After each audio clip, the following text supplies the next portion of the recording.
آج دوپہر کو مجھے سونے کا موقع نہیں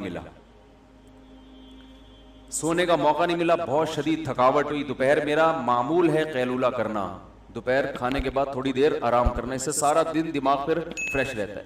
آج اتنے اجلاس، اتنی میٹنگ، اتنے کام تھے کہ میرے لیے ممکن نہیں ہوا. 7:35 پر مجھے فرصت ملی ہے رات کو، سمجھ رہے ہو؟ 7:35 اور عشاء کی نماز تھی 8 بجے. تو میں نے کہا کہ اگر آج میں نے آرام نہیں کیا تو بیان میں میرا دماغ کام نہیں کرے گا. تو میں 7:37 پہ سویا ہوں، 7:57 پہ اٹھا ہوں. میں 10 منٹ میں نے نیند لی ہے. نہیں آ رہی سمجھ، کمرہ بند کر کے، لائٹیں بند کر کے، گھر والوں کو مجھے چھیڑے نہیں، بس کوئی بچے کی آواز نہ آئے، کوئی یہ پانی لا دو، یہ کر دو، گھر میں انڈے لا دو، دہی لا دو. ابھی دماغ کا دہی ہوا ہے. تو میں نے الارم لگایا، 7:37 ہو رہے ہیں اور 7:57 میں مجھے پتا ہے کہ 3 منٹ میرے لیے، بلکہ 58 کا الارم لگایا کہ 2 منٹ میرے لیے بہت ہیں وضو کر کے مسجد میں خشوع و خضوع کے ساتھ کھڑے ہونا، نماز پڑھانا. تو میں یہ 10 منٹ سویا ہوں اور میں الحمدللہ کیا ہو گیا؟ فریش. وجہ اس کی یہ کہ بھائی جب بیان کرے آدمی، لوگ آ رہے ہیں اتنی دور دور سے ٹائم نکال کے، تو تھکے ہوئے دماغ کے ساتھ یہ ان کے ساتھ ظلم ہے جو دور دور سے بیان سننے کے لیے آ رہے ہیں، یہ ان کے ساتھ زیادتی ہے. پھر نیٹ پہ لوگ سنیں گے آپ تھکے ہوئے ہیں، دماغ کام نہیں کر رہا، کھوپڑی گھومی ہوئی، آپ پھر ادھر ادھر کی پھینکنا شروع کر دیتا ہے آدمی.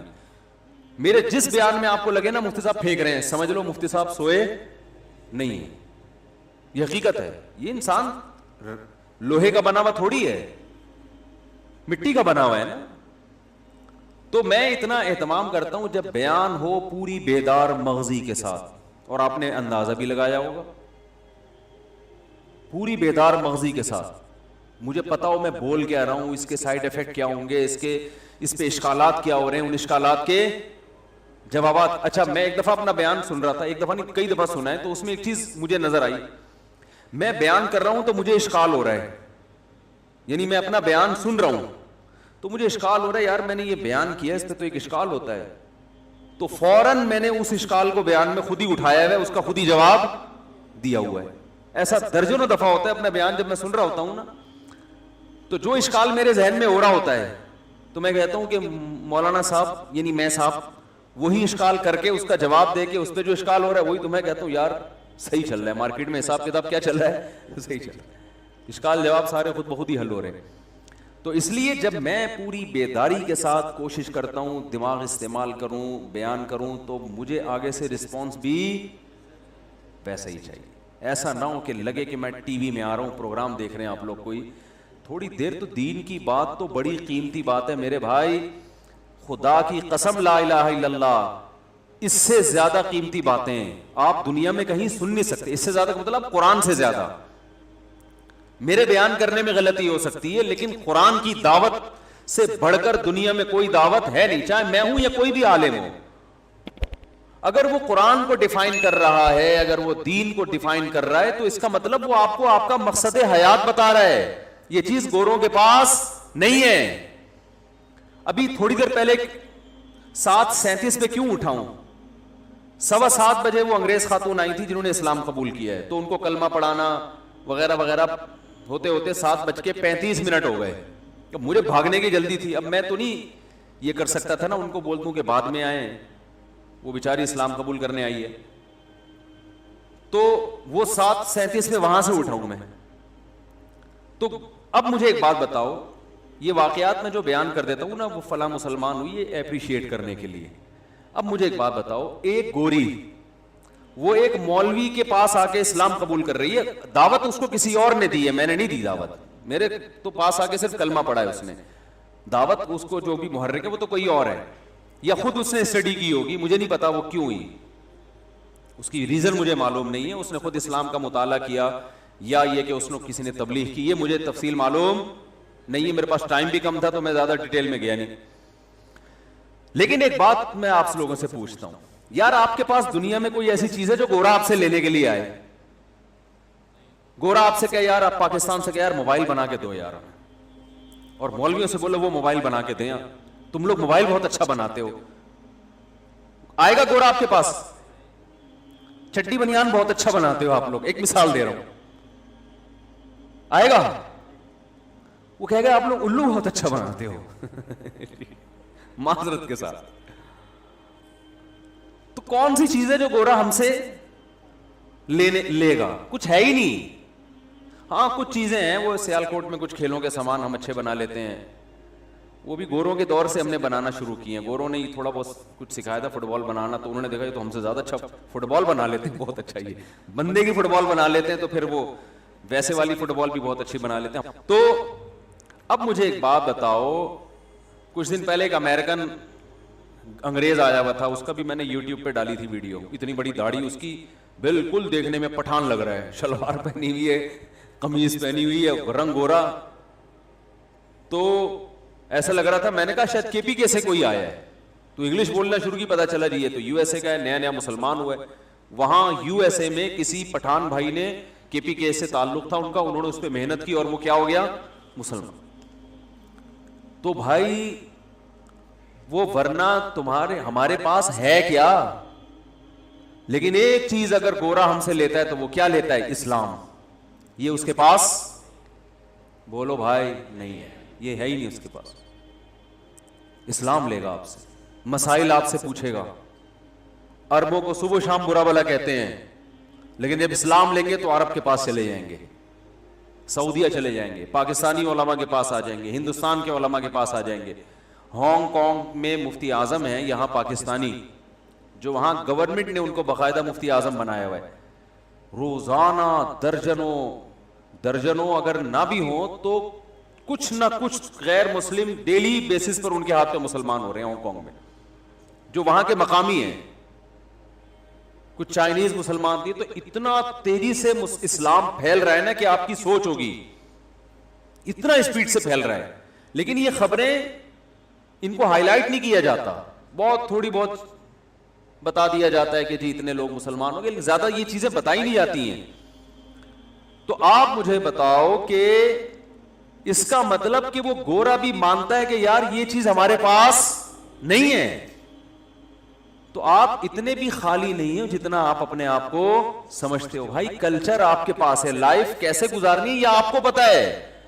گورے کا کوئی ویژن ہی نہیں ہے. دیکھو ایک بات خوب اچھی طرح سمجھ لو, کسی کے لائف اسٹائل کو دیکھ کے متاثر نہ ہو, اس کے ویژن کو دیکھ کے متاثر ہوا جاتا ہے. ایک آدمی کا لائف اسٹائل بہت اچھا ہے, بہت محنت کر رہا ہے, وہ رات کو جلدی سو جاتا ہے, وہ صبح 4 بجے اٹھ کے جاگنگ کرنا شروع کرتا ہے جیسے چائنیز کرتے ہیں, ہارڈ ورکنگ, بہت محنت, کھانے پینے میں احتیاط, یہ اچھی بات ہے.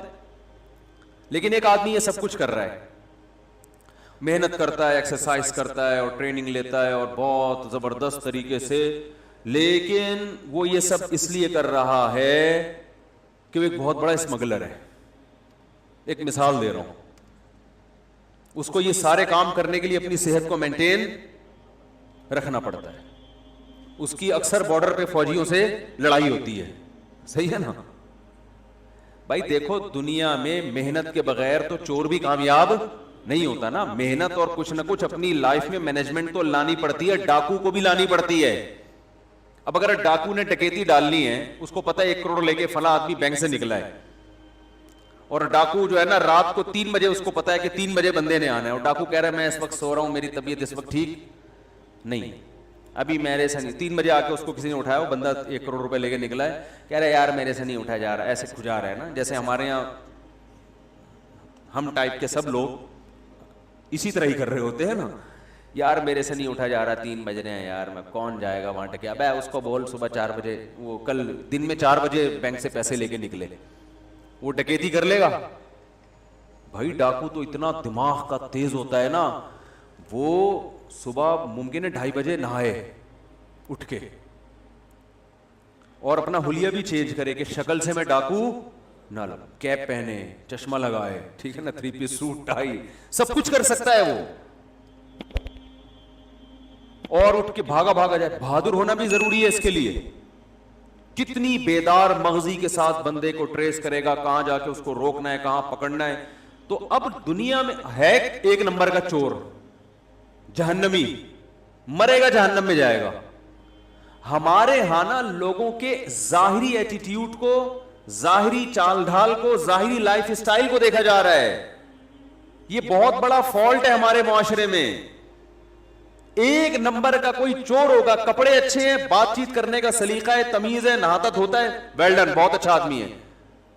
تو بھائی مجھے ایک بات بتاؤ, گورے کے پاس کوئی ویژن ہی نہیں ہے. انسان کی پہچان اس کے مقصد سے ہوتی ہے, اس کا ویژن کیا ہے.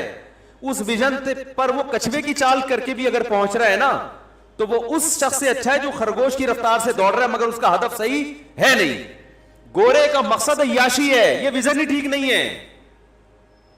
عیش و عشرت کی زندگی گزارنا ہے, تو عیش و عشرت کی زندگی گزارنے کے لیے اگر آپ صبح 4 بجے اٹھتے ہو کہ میری صحت بھی اچھی رہے اور میں فٹ فاٹ اور بالکل نہ مجھے شوگر ہو نہ بلڈ پریشر ہو, تاکہ میں زیادہ سے زیادہ عیاشی کر سکوں, تو اللہ کی نظر میں اس 4 بجے اٹھنے کی کوئی ویلیو نہیں ہے. یہ تو عیاشی کے لیے بھائی. تو عیاشی انسان کا ہدف اگر بنے گا, انسان کا گول عیاشی ہے, تو پھر اس عیاشی کو حاصل کرنے کے لیے آپ ایکسرسائز بھی کریں, جاگنگ بھی کریں, آپ کا اخلاق بھی اچھا ہو تاکہ لوگوں سے آپ کے تعلقات اچھے ہوں. تو یہ دنیا ان چیزوں سے متاثر ہوتی ہے. لیکن عقل مند آدمی کہے گا بھائی تو یہ سارے کام کر کیوں رہا ہے, کر کیوں رہا ہے تو یہ سارے کام, پہلے وجہ تو بتا. ریزن اگر صحیح نہیں ہوگی تو یہ قابل احترام نہیں ہے. اور ایک آدمی کا ہدف صحیح ہے لیکن اس ہدف تک پہنچنے کے لیے اسٹائل ٹھیک نہیں ہے, اس کا اسٹائل ٹھیک نہیں ہے. مثلا اس کا ہدف ہے انسانیت کی خدمت تاکہ اللہ راضی ہو جائے. اب اس کو پتا چلا 4 بجے جو ہے نا وہاں غریب لوگوں میں صبح سحری تقسیم کرنی ہے, ایک مثال دے رہا ہوں, اور یہ کمبخت اٹھ ہی نہیں رہا. پولیس آئی, اس کو اٹھا کے جا یار وہ غریب بیٹھے میں, تو نے زکات بانٹنے کا سوچا تھا. اب یہ 4 کے بجائے پہنچتا ہے 5 بجے اور دھوتی بنیان میں پہنچتا ہے, نہایا بھی نہیں, دانت بھی صاف نہیں کیے, منہ سے بدبو آ رہی ہے. تو ان تمام چیزوں پہ اس کو ملامت تو کی جائے گی, یار کچھ اپنا حلیہ صحیح کرو, ٹائم کی پابندی کرو. لیکن یہ اس پہلے آدمی سے اللہ کی نظر میں کروڑہ گنا بہتر ہے. بات آ رہی ہے سمجھ میں کہ نہیں آ رہی؟ اس کا ہدف صحیح ہے, ویژن صحیح ہے, جو گول جس کو یہ پہنچنا چاہتا ہے, اچیو کرنا چاہتا ہے, وہ گول صحیح ہے اس کا. ایک آدمی چرس کا بزنس کر رہا ہے بڑی ایمانداری سے, پوری کمپنی ہے چرس کی اس کی نا. اب اس نے کیا کیا, اس چرس کی کمپنی پہ پہلی بات تو یہ کہ جو چرس جس پیکنگ میں ہے وہ ایسی پیکنگ کے چرسیوں کو وہ پیکنگ ہی پسند نہیں آ رہی. چرسیوں کو تو گندی پیکنگ پسند آتی ہے نا. اس پہ اینٹی ڈپریشن لکھا ہوا ہے, چرس نام نہیں لکھا ہوا.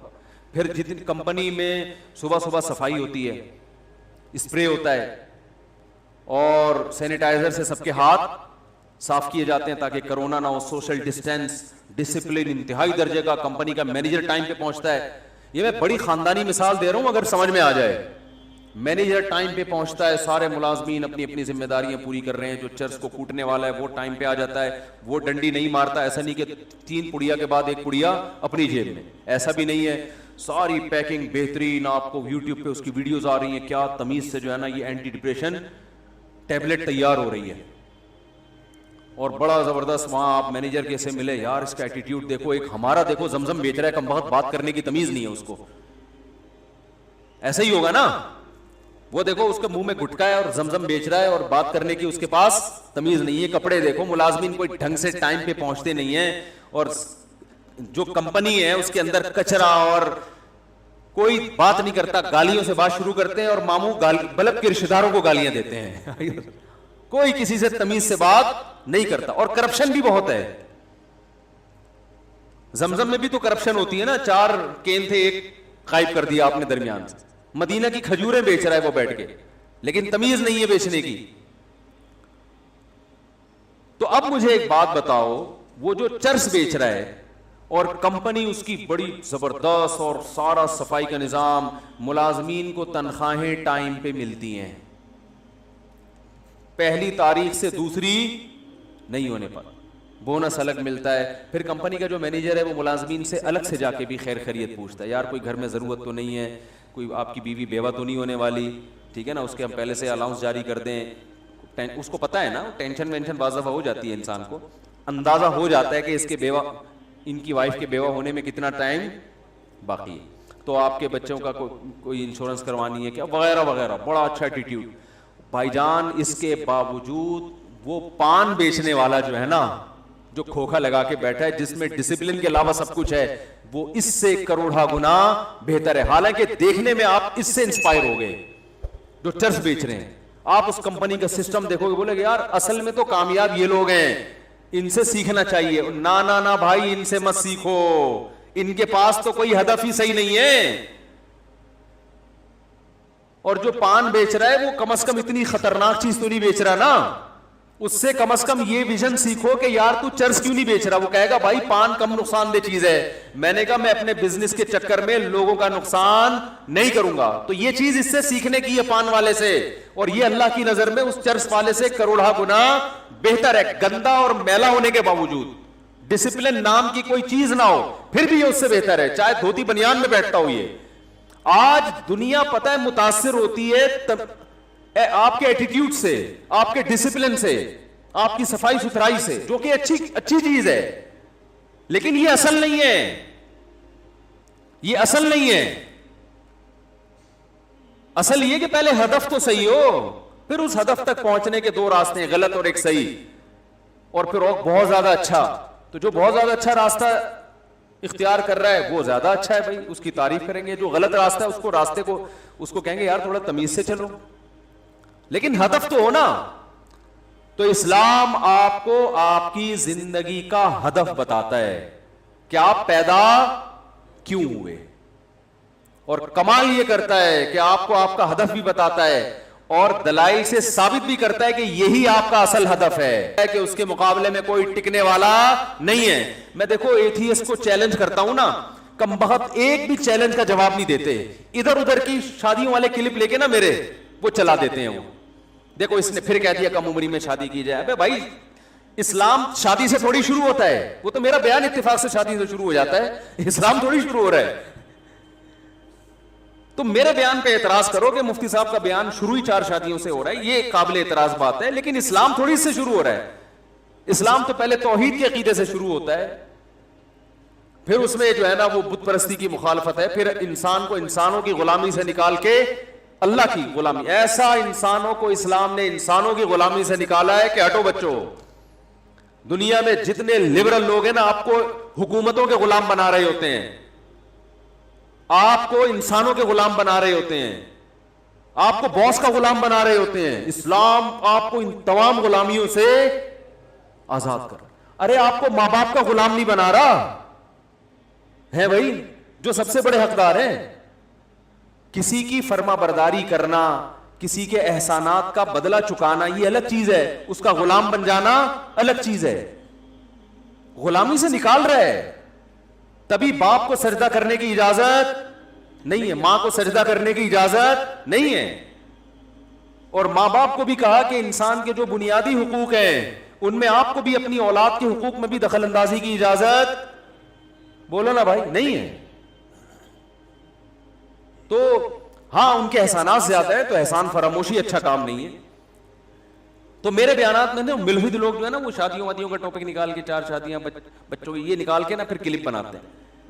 میں کتنے عرصے سے ایک چیلنج کر رہا ہوں ملحدین کو جو اللہ کو نہیں مانتے کہ یار یہ جو چائنا کی ٹوپی آپ نے پہنی ہوئی ہے اس میں ایک مینجمنٹ ہے نا, تانے بانے ہیں. ارب سال گزر جائیں ایسی ٹوپی خود سے وجود میں نہیں آ سکتی. تو جس کھوپڑی پہ یہ ٹوپی رکھی ہوئی ہے وہ کھوپڑی کہاں سے خود سے بن گئی, اور وہ کھوپڑی بے جان نہیں بن سکتی جس میں 2 آنکھ 2 کان اور ناک اور زبان ہو. تو ایسی کھوپڑی جس میں 2 آنکھیں فٹ ہو گئی دیکھنے والی, 2 کان فٹ ہو گئے سننے والے, زبان فٹ ہو گئی بولنے اور چکھنے والی, ناک فٹ ہو گئی سونگنے والی, ایسی کھوپڑی اتفاق سے کیسے بن گئی؟ کمال کی بات ہے. یہ ملحد کبھی اس کے دلائل نہیں دے گا کہ یہ چائنا کی ٹوپی اتفاق سے بن سکتی ہے, لیکن جو کھوپڑی یہ ٹوپی پہن کے گھوم رہی ہے اس کو ٹوپیاں کرا رہا ہے کمبخت, ٹھیک ہے نا, اور اسی کھوپڑی سے کرا رہا ہے جو کھوپڑی اللہ نے بنائی ہے. یہ بھی نہیں دیکھتا کہ میں جو اتنا سوچ رہا ہوں نا یہ خود سے نہیں بن گیا, یہ دماغ کیسے فٹ ہو گیا, یہ خود بخود کیسے فٹ ہو گیا بھائی اس کھوپڑی کے اندر. اتنا ذہین دماغ جو آج تک اپنے آپ کو ڈیفائن نہیں کر سکا ہے کہ میں ہوں کیا. ان چیلنجوں کا جواب ان کمبختوں کے پاس نہیں ہے, ادھر ادھر کی پھینکتے رہیں گے, وہ آئنسٹائن نے یہ کہہ دیا تھا, وہ ایسی تھیوریز میں آپ کو ڈالیں گے